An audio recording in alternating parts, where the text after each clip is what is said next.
วกเราขอคารวะเชิดชูผู้เสียสละผู้มีอุดมการณ์นั้นยิ่งใหญ่อย่าหวั่นไหวก้าวต่อไปจากบ้านเรือนยำบนแดนไกลพบภัยคุกคามปกป้องแผ่นดินจากผู้รุกรานบนหนทางของนักสู้พวกเราคือลูกหลานเสือคานฟ้าผู้กล้าหาญจะไม่อ่อนล้าจะฟาดฟันอันตรายให้สิ้นหายจากแผ่นดิน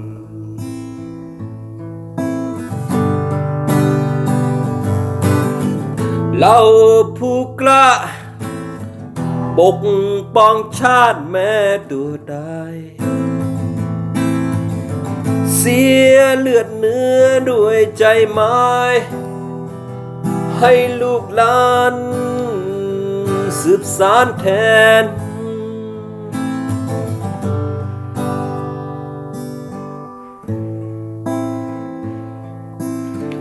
ขอสรรเสริญวีรชนทหารไทยผู้ห้าวหาญห่วงแหนแผ่นดินถิ่นฐานรัฐชาญ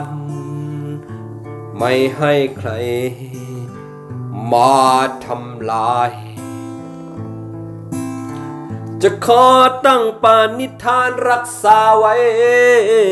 ถิ่นท้องไตไม่หมดความหวังสิ้นพลังใจมั่นคงเพื่อเป็นไทย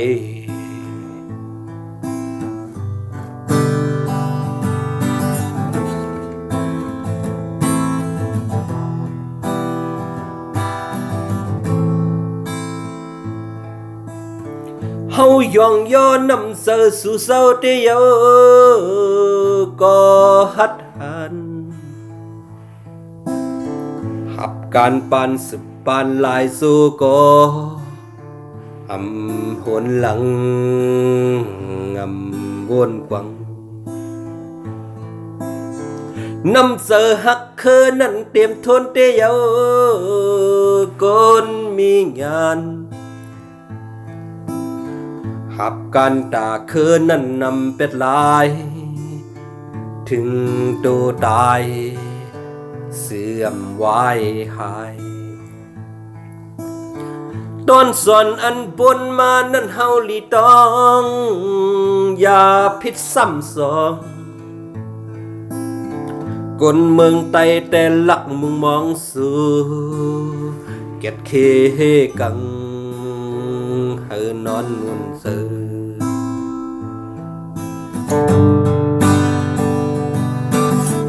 เออใครยายาเออใครเก่าเก่าอย่าไว้หูเมาทอมความฝ่ายเลวเอายังอ่านเฮาลุนมีสั่งหลับลองคึกตอนหรือสิตอบแทนกุ้งมนแผ่นดิน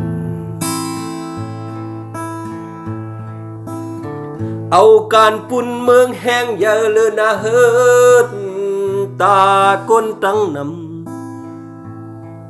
ำหับการปุ่นคือตอนเลือสุนตัวเต็นมีกาขันสื่อเสียงเกือกปืนอันสู่เฮ็ดนันตาลูกลานเล่นไตมาตั้งหลังสั่งสู่กองหลังปล่อยปืนแปดเสการไตในเพื่อได้พุดแดน เ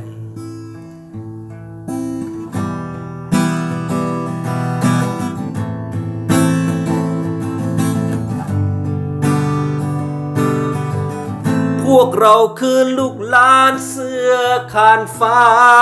ผู้กล้าหาญจะไม่อ่อนล้าจะฟาดฟันอันตรายให้สิ้นหายจากแผ่นดิน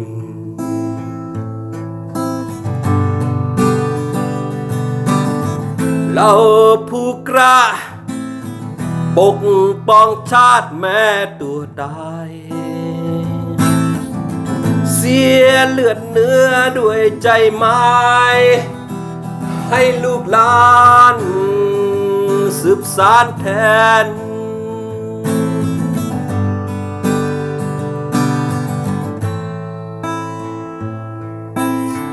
จะขอตั้งปานิธานรักษาไว้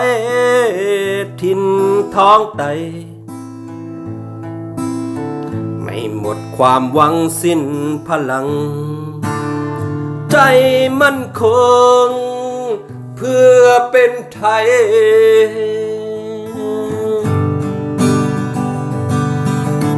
เออใครยายาเออใครเก่าเก่า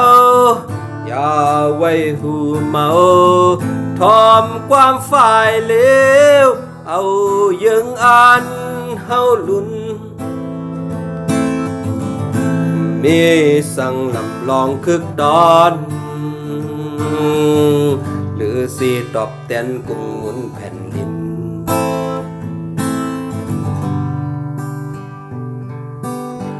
เอาการปุ่นเมืองแห้งเยอะเลยนะเฮินตาก้นจังนำหับการปุ่นคือตอนเลือสุนโต